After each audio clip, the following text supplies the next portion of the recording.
play a basketball game, you know, and every day, you know, you get these books on the team, scouting reports. You get these scouting reports, and every day you have to go through the scouting reports, and you have to understand the strengths and weaknesses of players, you know, to make a big difference in the game. Like if I'm closing out to a shooter, and I know he likes to go right, I'm not going to close out on his left side and make him, you know, go right. I'm closing out on his right side and make him go left.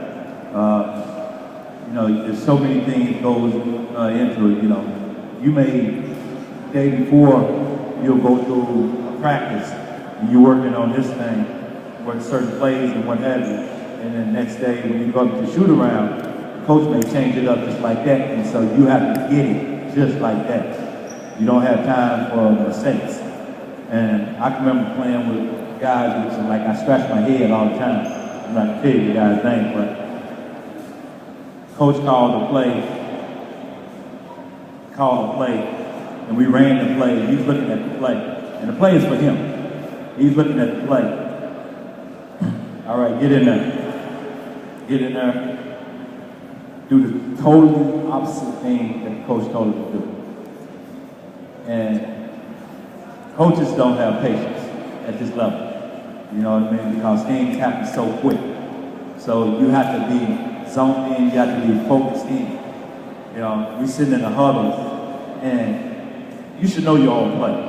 Coach draws something on it and called it what he called it. And we go out the huddle. By the time we took about 2 steps out the huddle, he asked me, what did the coach say? Come on, man, you're a professional. You know what I mean? So you have to be zoned in on what's going on, you know, at this level. Because they don't wait on it. They expect for you to know it when you get in there. They don't have time to keep. You have to get it. You have to get it. Any more questions? He asked me that I like to coach in the NBA. Maybe one day. You know, I would say never say never. When I coached in the USBL, I enjoyed it. I enjoyed my experience. What I do now, a lot of y'all don't know, I work with the Knicks in the front office as alumni relations. So I kind of deal with all the former players, kind of face of the team out in the community. So that's what I do right now. But I would say never say never. When I'm watching like the playoff games and when the Knicks are not in it, and I'm watching Boston, you know, I see in Doc Rivers what I see, what I'm seeing this team do. And the year that they won the championship, you know, he thanked me for my observations of his team, to shoot things to him and stuff like that. So I get kind of like during the playoffs, I kind of get going. So, but who you like in the playoffs? OKC? OKC. I'm from Oklahoma, so I'm gonna roll with it. You know, LeBron put in work, and but it's a great series. I thought that they probably were. I said that Oklahoma City probably would sweep them, but I guess I was wrong. One more question. Oh, no question. Oh, you foul. That was just obvious foul. You know. But that's the playoffs, you know. You get some calls and you don't get some calls. But that was just obvious foul. I'm surprised that they didn't call it, but you know, that's just the way the ball bounces. Yeah. Any more? Okay. Last one. Say that again. Yeah, I just answered that question. Yeah, I just answered that question. Yeah. That's it? Okay. Hey, fellas, thank you. And hold on, got one more.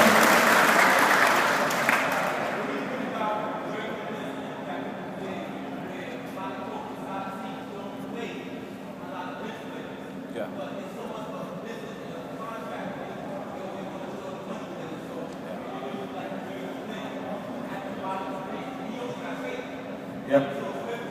Yeah. Yeah.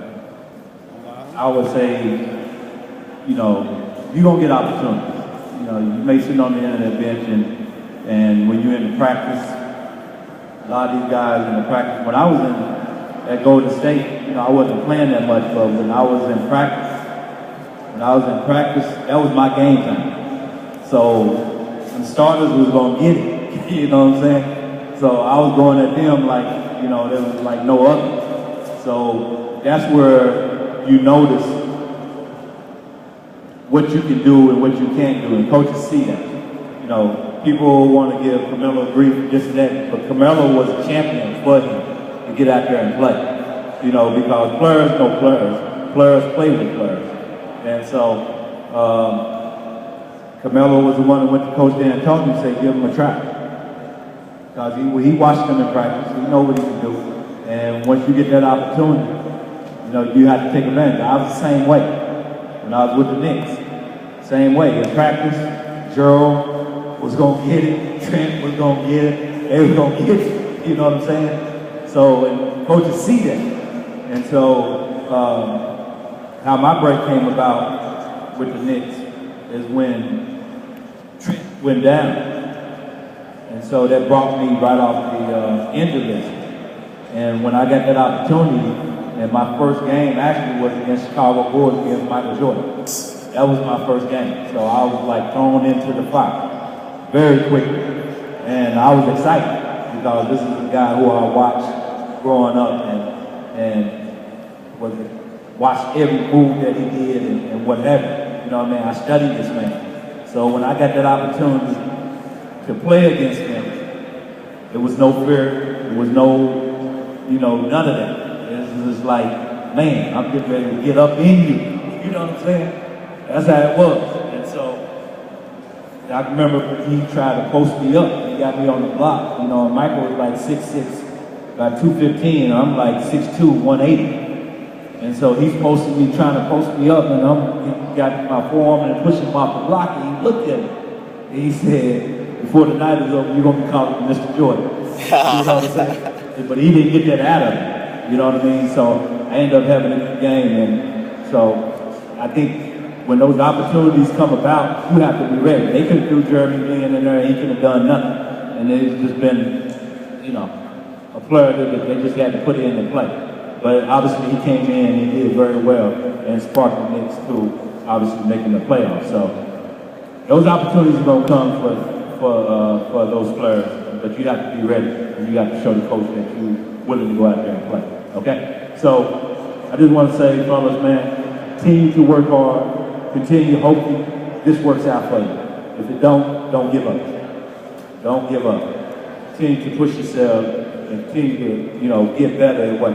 Because when I went to the CBA, people like, man, you down in the CBA. You come from the NBA down to the CBA. But how I looked at it is that I came from the NBA, which I wasn't supposed to be there because I didn't get drafted or anything. I just came in and did what I had to do. That I saw being there, I had to work on some things to get better in order to stay there.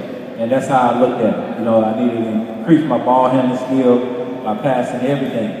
And that's why I took that year right there. I wasn't even worried about getting back in the NBA because I knew I could play in the NBA. I was just worried about working on my all my weaknesses. So once I do come back, that I was going to stick. And obviously I stuck when I got back. Okay? So work hard, man, and thank you. All right? God bless you all.